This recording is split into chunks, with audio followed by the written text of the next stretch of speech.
I believe saying that boy Papa drive into in debt. Okay.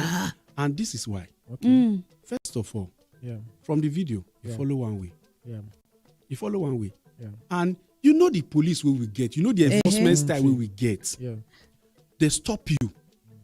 You can't James Bond your way through. Why not first of all just stop? Because the fact that you are even driving that car on one way, what example you show your picking when you carry for motor? Okay. Because when they complain about the system, we ourselves will not they look and tell ourselves the truth. True. We are all contributing to this rubbish. You pass one way, they don't already catch you, they stop you. Oga, stop now. Think about the children where you carry for motor. Think about their safety. Now you don't drive that pikin now to in debt. What you go tell him, mama? Okay. Beheading is not the solution to headache. The man has committed crime, yes, by following one way. Yeah. Shooting at the vehicle.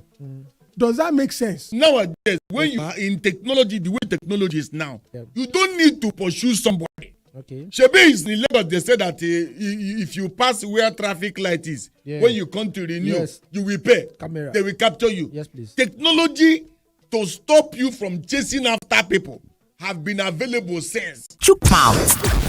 Wazobia. 95.1 Wazobia.